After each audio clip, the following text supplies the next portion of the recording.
Nah, kita akan ngobrol-ngobrol, kita akan bincang-bincang.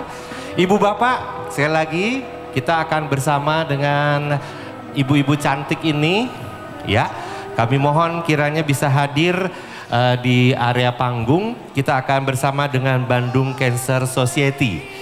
Oke, boleh memperkenalkan diri, kemudian hobinya apa? Kenapa hobi? Karena setiap orang harus punya hobi. Tidur bukan hobi, makan bukan hobi ya. Oke, kita mulai dari yang paling besar dulu. Halo, selamat pagi semua. Pagi. Nama saya Yanti Setiawadi. Saya pendiri dan ketua dari komunitas kanker di Bandung, Bandung Cancer Society. Boleh tepuk tangan dong. Oke, hobi? Hobi saya baca buku. Oke, terima kasih. Berikutnya? Baik, saya mohon izin perkenalkan diri. Nama saya Angelidia Pirinaning Tias, saya biasa dipanggil Tias. Saya sekretaris di Bandung Cancer Society. Hobi saya jalan-jalan. Asik, oke. Ya, selamat pagi semuanya. Perkenalkan saya Yulia Dewi. Saya adalah salah satu member dari grup BCS. Saya adalah penyintas kanker.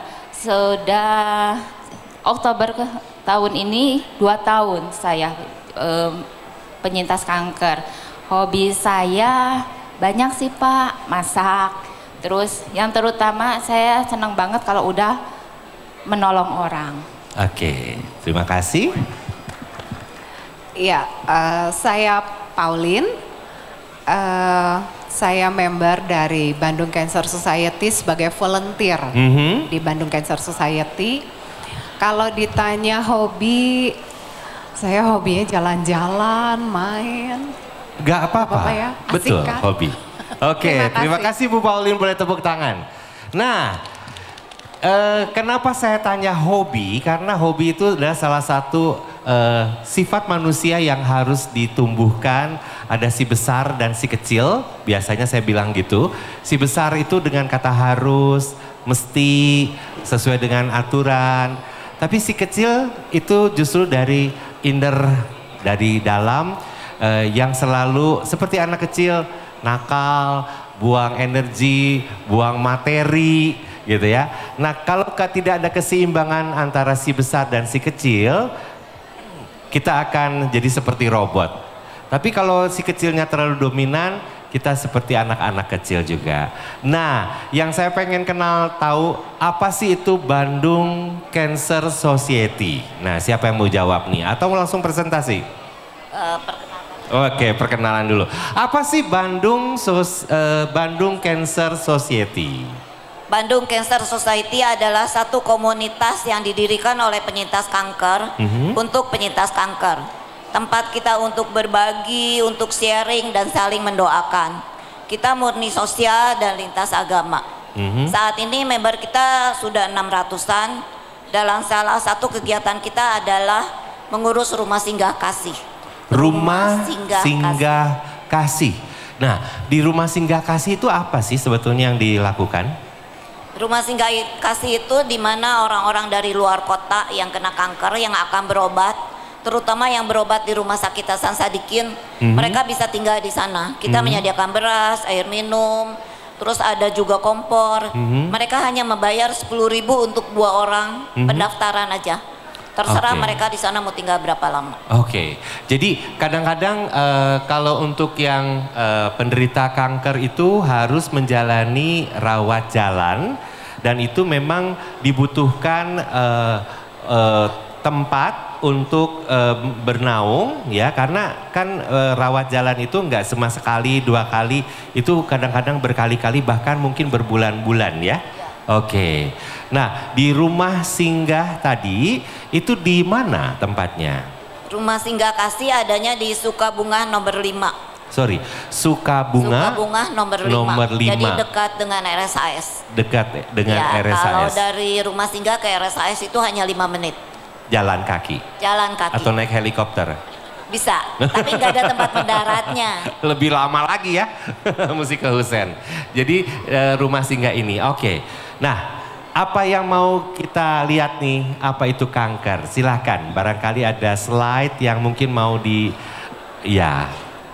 Bu, mau berdiri juga Bu? Nah, ya. Kayaknya lebih enak siap. Ya Bu ya. Terima kasih. Yes. Di sini saya akan menjelaskan apa itu kanker.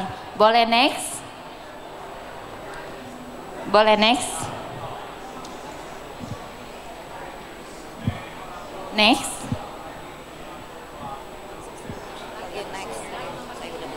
Ya, yang pertama, sel normal. Apa itu kanker? Kanker adalah pertumbuhan yang tidak normal dari sel-sel jaringan tubuh yang berubah menjadi ganas. Awalnya itu adalah pertumbuhan yang tidak normal dari tubuh kita sendiri yang berubah menjadi ganas. Kemudian sel-sel tersebut dapat tumbuh lebih lanjut serta menyebar ke bagian tubuh lainnya dan sehingga bisa menyebabkan kematian. Kemana bisa menyebarnya? Yaitu dia mencari ke pembuluh-pembuluh darah yang besar seperti jantung, liver, paru, dan tulang sumsum belakang gitu. Next. Kemudian apa perbedaan dengan sel normal? Sel normal adalah tumbuh dengan tujuan tertentu, membentuk tubuh, menggantikan sel yang mati dan mengganti jaringan yang rusak. Jadi beda sekali antara sel normal dan sel kanker ya. Next. Sel kanker sendiri itu tumbuhnya cepat sekali gitu. Tanpa tujuan tertentu dia itu bisa kemana-mana menyebarnya dan menyusup ke jaringan sekitar yang pembuluh darahnya itu sangat besar gitu. Dan merusak organ terkait sehingga organ-organ yang terkena sel kanker itu akan rusak fungsinya. Fungsi organ tersebut gitu, membuat anak sebar di organ lain. Seperti sel kanker itu bisa menyebar ke organ tubuh yang lain. Next. Tumor sendiri apa gitu? Tumor adalah setiap benjolan abnormal yang terdapat pada tubuh. Tumor ada dua macam, yaitu tumor jinak dan tumor ganas. Tumor ganas sama dengan kanker.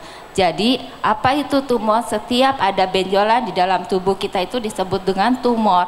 Tahi lalat pun ini karang ya, kalau dalam bahasa Sunda itu tahi lalat pun itu tumor. Tetapi tahi lalat itu bukan sel yang bisa menyebabkan kanker, karena untuk bisa menyebabkan sel kanker itu kita harus ada pemeriksaan biopsi gitu. Dan kanker itu dapat menyerang ke setiap orang, ke semua golongan umur, ke setiap bagian tubuh, dan lebih sering menyerang di usia lebih 40 tahun. Nah, pertama kali ditemukan itu 1 juta tahun sebelum Masehi. Kanker itu pertama kali ditemukan pada fosil manusia purba Pithecanthropus erectus. Jadi bukan kanker ini belakangan ini kenapa gencar sekali banyak kanker, enggak. Karena kanker sendiri itu udah lama ditemukan jauh sebelum 1 juta tahun sebelum Masehi. Kemudian, nah ini pertama kali ditemukan sel kanker di dunia ini pada kertas papirus Mesir, yaitu 2500 sampai 1500 tahun sebelum Masehi. Apa yang menyebabkan terjadinya kanker? Yang pertama faktor internal yaitu genetik. Genetik betul bisa menyebabkan sel kanker, tetapi itu porsinya hanya 5%. Kemudian faktor eksternal apa saja gitu, banyak sekali, biologi, kimiawi, dan fisik. Apa aja yang disebut faktor eksternal? Next. Nah, ini dia faktor eksternal. Jadi faktor eksternal itu yang bisa memicu sel kanker itu banyak sekali. Bukan hanya dari gen, bukan hanya dari makanan, tetapi banyak sekali faktor pikiran, pola hidup, gaya hidup, kemudian ada alkohol, ada faktor stres juga gitu. Banyak sekali pemicunya. Next. Baik, terima kasih sekali Bu Yulia. Slide berikutnya akan saya lanjutkan dari beberapa hal yang sudah disampaikan oleh Ibu Yulia, bahwa sel kanker adalah perubahan dari sel yang normal menjadi sel kanker, sel-sel yang sifatnya lebih ganas. Nah, kemudian pertumbuhan kanker itu ternyata bukan terjadinya kanker bukan dalam waktu yang pendek, misalnya cuma setahun, 2 tahun, 3 tahun, enggak. Dalam prosesnya pertumbuhan kanker itu ada 4 fase. Fase induksi adalah fase di mana terjadinya perubahan sel normal yang berubah sifat menjadi ganas. Dan itu memakan waktu antara 5 sampai 15 tahun. Jadi cukup lama. Kemudian yang namanya kedua adalah fase in situ. Fase in situ itu adalah fase di mana kanker itu mulai mulai muncul, mulai ada gejalanya, tapi dia lokal. Jadi dia mulai memperlihatkan keberadaannya. Yang ketiga adalah fase invasi, di mana fase invasi adalah perkembangan yang lebih lanjut dari sel kanker, di mana dia mulai mencari mencari daerah-daerah pembuluh darah yang pembuluh darahnya lebih besar supaya dia dapat asupan nutrisi buat dianya lebih banyak gitu kan. Kalau kita bayangkan itu kayak akar pohon. Jadi dia mulai menyebar seperti itu, mulai ada merambat kayak gitu. Yang terakhir adalah fase diseminasi, yaitu adalah fase terakhir di mana sel kanker itu sudah berpindah ke organ target yang lain. Jadi misalnya kalau contoh tadinya dia awalnya ada di payudara, dia mulai menyebar atau secara kedokteran disebutnya metastasis. Dia mulai menyebar bisa ke paru, bisa ke liver, bisa ke tulang, itu namanya fase diseminasi. Next slide. Nah, apakah gejala-gejala kanker? Gejala kanker kalau misalnya disebut stadium dini itu gejalanya belum kelihatan, belum nampak seperti itu. Kalau misalnya udah mulai ada gejala yang muncul, ada benjolan atau ada pendarahan, berarti itu bukan stadium dini lagi. Dan penetapan stadium ini nanti berdasarkan hasil dari lab, hasil PA. Kemudian kita juga harus mewaspadai faktor-faktor resiko. Faktor-faktor resiko apa? Misalnya seperti tadi gaya hidup, olahraga enggak, merokok atau enggak, seperti itu. Bagaimana dengan manajemen stresnya, seperti itu. Kemudian yang berikutnya kita harus melakukan pemeriksaan rutin meskipun enggak ada gejala. Jadi untuk untuk bisa kita mengetahui lebih dini, amit-amit jangan sampai ketahuan. Yang berikutnya kalau misalnya ada gejala segeralah memeriksakan diri kepada dokter. Next slide. Nah, ini adalah deteksi dini yang bisa kita lakukan, deteksi dini, tapi tidak pada semua jenis kanker bisa kita lakukan. Tidak semua. Pada wanita, kanker payudara, kanker leher rahim itu bisa diketahui lebih cepat dengan deteksi dini. Misalnya kayak kanker payudara ada mamografi, ada USG mame, itu kan bisa dilakukan. Kemudian untuk kanker leher rahim bisa dilakukan pap smear secara rutin setahun sekali. Pada pria itu bisa dilakukan deteksi dini untuk kanker paru, nasofaring atau prostat. Itu bisa dilakukan secara pemeriksaan di laboratorium. Tapi untuk wanita maupun pria kanker kolorektal dan kanker kulit pun bisa. Tapi di luar itu kanker-kanker yang lain itu masih agak sulit untuk dilakukan deteksi dini. Nah, ini adalah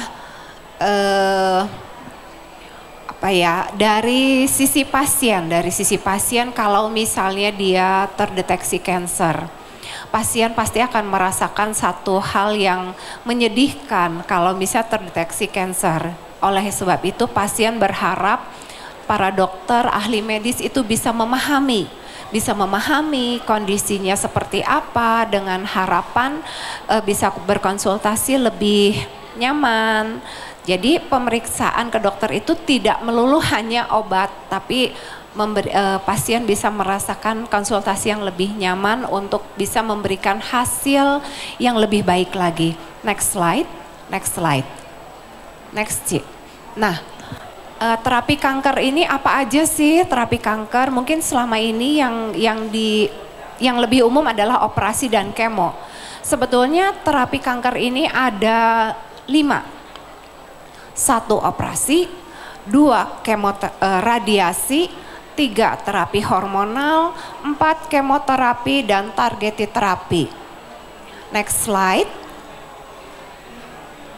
Nah, kalau misalnya apa sih bedanya? Kalau operasi adalah satu tindakan yang diambil oleh dokter di mana dengan 1 kali tindakan tumor atau benjolan itu bisa diangkat. Jadi dalam 1 tindakan sel-selnya bisa keambil. Contohnya kalau kanker payudara dilakukan mastektomi, pengangkatan payudara. Kemudian yang berikut adalah radioterapi atau kemoterapi adalah terapi yang dilakukan berulang.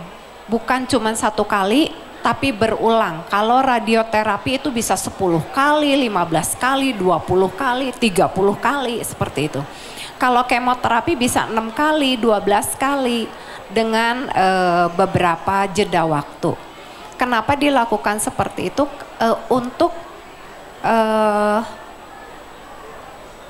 Karena kalau kemoterapi itu nggak bisa sekali jalan selesai seperti itu, enggak. Tapi harus berulang untuk mendapatkan hasil yang maksimal.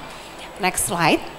Nah, setelah dilakukan terapi yang tadi, operasi, kemoterapi, diharapkan sel-sel kanker yang ada itu jumlahnya berkurang dan bisa dikendalikan oleh sistem kekebalan tubuh, oleh tubuh kita sendiri. Jadi sel kanker itu kalau misal kita udah melakukan operasi, kemoterapi, radioterapi dan terapi yang lain, kita nggak bisa bilang sel kankernya jadi 0. Enggak, tapi sel kankernya ada, masih ada dalam jumlah kecil dan itu terkontrol. Jadi setelah selesai terapi pun para survivor masih harus melakukan kontrol ke dokter, seperti itu. Baik, slide berikutnya saya berikan pada Ibu Tias. Baik, saya melanjutkan. Ini tentang pencegahan, di mana pencegahan kanker itu ada 3, yaitu primer, sekunder, dan tersier. Kita bahas satu-satu. Ini pencegahan primer, di mana kita harus menerapkan pola hidup sehat, kemudian pola makan sehat, aktivitas olahraga cukup, berpikir positif dan hindari stres. Saya rasa semua paham ya, mudah ya. Next Bu. Untuk pencegahan sekunder yang harus kita lakukan yaitu deteksi dini dan check up rutin. Di sini deteksi dini tadi sudah dijelaskan ya sama Bu Lien. Check up rutin kita kalau bisa medical check up itu harus kita lakukan. Kemudian next, untuk tersier kita mencari cara dan tempat pengobatan secara medis yang terbaik dan dalam waktu yang secepat mungkin agar dapat dicapai hasil pengobatan yang optimal. Di sini maksudnya secara medis karena memang untuk kanker kalau tidak medis agak ragu ya. Kemudian juga cari tempat pengobatan medis yang terbaik di situ ya, di garis merah. Dan kemudian juga dalam waktu yang cepat mungkin karena kanker tidak bisa menunggu. Dia tidak bisa kita bawa kemana-mana dulu terus balik lagi, nggak bisa gitu ya. Next. Dan ini terapi alternatif, mungkin ada pertanyaan ya, apa itu alternatif gitu? Pengobatan alternatif itu bentuk pelayanan kesehatan yang menggunakan cara, alat atau bahan yang tidak termasuk dalam standar pengobatan medis. Itu keuntungannya apa? Tanpa operasi, oke. Gimana? Ya. Oke. Oke. Ini terapi alternatif, kerugiannya bisa dilihat tadi keuntungan, kemudian nitik kerugiannya ada bukti tidak terukur dan menyesatkan dan membuang waktu. Ya. Next, prognosis itu adalah perkiraan atau prediksi dari kondisi medis seseorang. Di sini bisa dilihat makin dini kondisi akan makin baik. Jadi kalau kita diketahui dalam kondisi dini, maka pengobatannya akan lebih mudah dan lebih baik. Kemudian tergantung dari sifat kanker. Kanker itu sifatnya ada yang ganas, ada yang mudah menyebar, dan lain-lain. Dan tergantung juga dengan stadium. Bila kita datang dengan stadium tinggi, mungkin agak sulit tangani. Tapi kalau kita dalam stadium rendah, akan lebih mudah. Nah, kemudian pengobatan pertama itu harus yang terbaik, dan kita diberi nasihat oleh dokter terbaik kita, pilihlah dokter dengan rekam medik terbaik. Ya, next. Ini anjuran, terapi medis adalah utama, terapi lain sebagai tambahan, kemudian ada pencegahan, deteksi dini, pengobatan dini, dan paripurna, dan tindak lanjut. Ya, sekian, terima kasih. Move on and be a winner together. Oke. Ibu, yang tadi itu apa sebetulnya? Move on dan sebagainya itu apa? Itu slogannya dari? Itu slogan dari BCS. BCS? Ya. Oke. Nah, Bu, kita ngobrol. Majulah dan jadilah pemenang. Jadi pemenang. Oke. Bu, nah, ibu-ibu ini datang ke sini mau mengedukasi apa untuk audiens yang ada di sini? Apakah untuk pencegahan kanker? Apakah untuk pada saat kita mendapatkan divonis kanker, apa yang harus dilakukan? Ataukah paripurna tadi saya dengar kelanjutannya seperti apa dari BCS? Oke, sebenarnya intinya itu kita ingin menjelaskan, kalaupun kita sudah didiagnosa dokter kanker, kita hanya menjelaskan bahwa kanker itu bukan akhir segalanya. Kita di sini sebagai bukti, kita menjalani pengobatan sesuai dengan kata dokter. Saya sudah didiagnosa dokter kanker 17 tahun yang lalu, sudah menjalani operasi mastek dan sudah kemoterapi. Ini beberapa teman juga yang sudah di atas 10 tahun juga. Ya, saya sendiri sudah 11,5 tahun didiagnosa kanker payudara. Kemudian tahun 2024 ini saya kembali mendapatkan kanker payudara lagi. Dan sedang kemo. Sedang kemo? Betul. Ya. Oke. Ya, saya sendiri sudah didiagnosa kanker itu 2 tahun yang lalu. Saya sudah operasi mastek juga, sudah menjalani kemoterapi sebanyak 7 kali dan imuno 3 kali, kemudian lanjut dengan obat yang dikonsumsi, dan sekarang mau lanjut ke radiasi, gitu. Jadi saya di sini juga mau memberikan semangat buat teman-teman, buat saudara, bapak, ibu semuanya yang terdiagnosa untuk kanker. Jangan takut, jangan menyerah, masih ada harapan, masih ada kita harus semangat karena terbukti dari kita semua kita masih survive di sini. Gitu. Oke. Terima kasih. Ibu, Paul. Ini volunteer. Volunteer. Iya betul. Oke. Iya, apa yang akan diberikan kepada pendengar hari ini? Iya, kalau dari saya sebagai volunteer di Bandung Cancer Society ini, saya sangat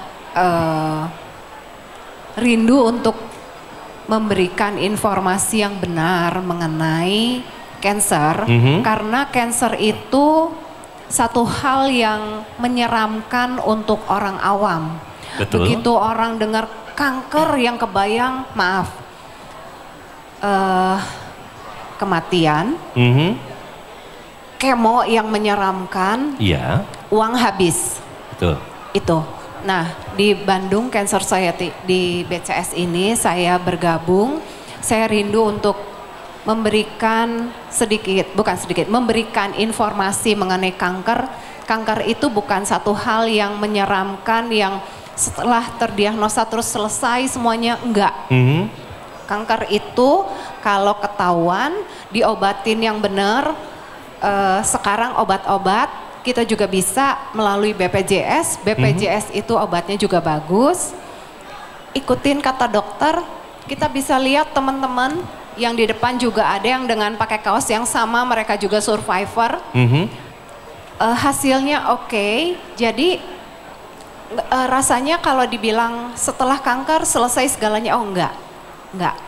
Kita masih bisa berusaha, berobat dengan baik dan kesembuhan itu tetap ada. Dan jangan lupa tetap harus doa. Usaha mah harus. Usaha harus, dengan doa Tuhan pasti akan kasih mujizatnya. Seperti itu. Boleh tepuk tangan dulu ya sebentar ya. Saya bekerja sebagai energetic treatment ya. Ke ibu-ibu juga mungkin sudah dengar kasus saya 7 tahun yang lalu, saya juga divonis kanker paru-paru stadium 3B. Saya siap mati, saya siap meninggal. Tapi pada saat saya siap meninggal, Tuhan sudah memberikan vonis, ternyata kankernya nggak ada. Lucu kan? Lucu. Betul. Dan ternyata setelah saya melakukan, tadi Bu Pauline bilang, melakukan dengan aturan yang sudah jelas, dan ternyata setelah dicek kemudian tidak ada. Nah, tapi dari ibu-ibu yang ada di depan saya ini, saya menangkap kesedihan. Kesedihan, nggak tahu. Nah, oleh karena itu salah satunya katanya hati gembira adalah obat ya. Oke, Bu, apa yang dilakukan BCS yang akan datang? Makanya sebenarnya kita berbicara di sini tuh ingin mengajak teman-teman, kalaupun didiagnosa kanker, BCS bersedia untuk membantu. Kita bisa lihat juga, kita semua beraktivitas dengan normal. Kita pun juga di BCS itu selain ada seminar, kita juga mengadakan kegiatan-kegiatan yang bisa bawa orang gembira. Salah satunya kemarin kita memperingati bulan kanker payudara, ada di Sumbersari Junction. Kita bisa joget bersama, ada senam, ada game, seperti itu. Terus nanti yang akan datang itu kita tanggal 27. Kita ada di Hilton, di sana kita akan belajar meditasi, belajar healing, ada juga nari, seperti itu. Kita pun juga punya grup seni, punya grup angklung. Kita udah tampil kemarin. Ada lion dance juga. Jadi nggak cuman mengenai penyakit aja. Kalau seminar sih udah pasti itu ada, karena kita pun juga ada dokter penasehatnya. Dokter-dokter di Bandung banyak juga yang udah kenal kita. Jadi kalau seminar pengetahuan memang kita rutin ada. Tapi selain itu kita pun juga ada yang membuat mereka lebih gembira. Setuju. Jadi bagi mereka, menurut saya kanker itu semua orang punya. Ya, apakah tumbuh atau tidak itu lain masalah. Gaya hidup ya. Oleh karena itu bagi mereka yang sel kankernya tumbuh, jangan takut karena punya teman. Betul ya? Punya teman. Ada teman dari BCS, teman seperjuangan, teman dalam seperjalanan. Setuju. Ya, kadang-kadang kita butuh teman. Kadang-kadang kita mau curhat, mau siapa ya? Kalau sama keluarga, duitnya udah habis. Ngeluh terus. Tapi dengan BCS, kita punya teman. Ya, dan itu penting. Itu penting. Nah, selain itu apa lagi kegiatan Bu? Tadi kita mau bergembira, mau joget-joget. Itu kan salah satu kegembiraan yang mengeksploitasi rasa sedih, rasa cemas ya.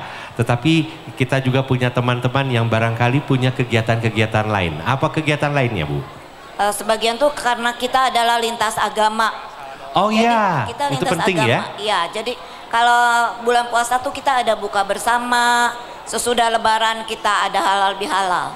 Emang kalau muslim, penderita kanker muslim boleh puasa? Boleh. Boleh ya? Boleh, asal dia kuat. Asal kuat ya? Ya. Terus Januari kita merayakan Natal. Juga Natal Ya. bersama. Jadi kegiatan keagamaan kita tetap ada. Oke, luar biasa. Ada olahraga bersama, ada jalan-jalan Setuju. juga. Setuju. Gitu. Karena makhluk hidup harus bergerak. Ya. Oke. Mungkin kalau kita pernah ikut di kegiatan BCS, di mana kita semua bergembira, teman-teman yang melihat nggak akan bisa membedakan mana yang penyintas kanker, mana yang bukan.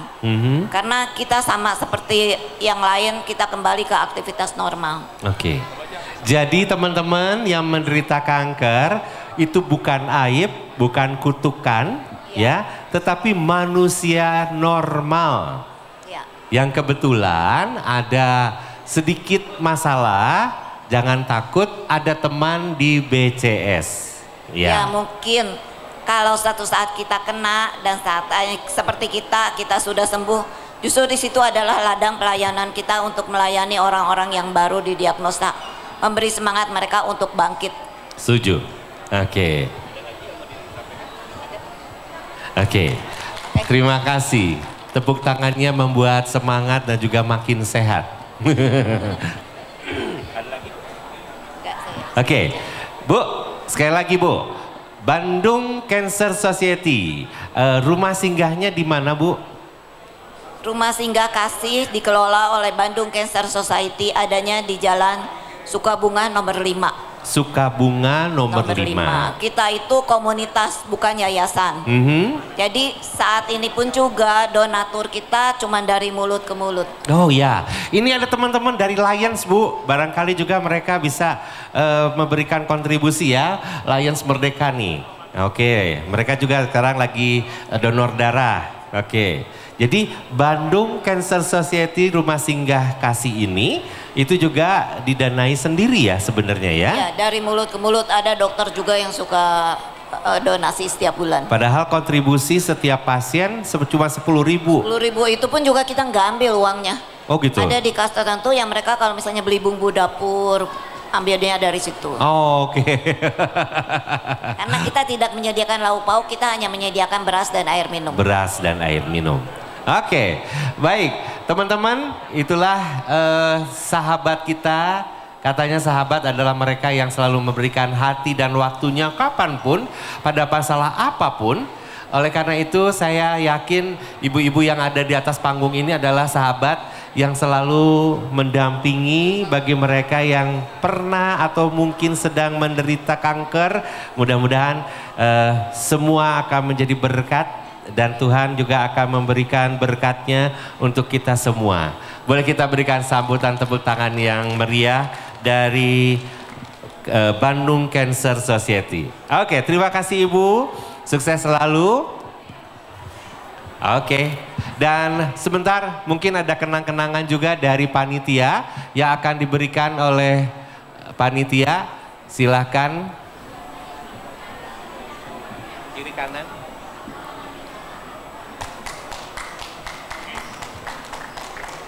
Oke, terima kasih. Baik, terima kasih.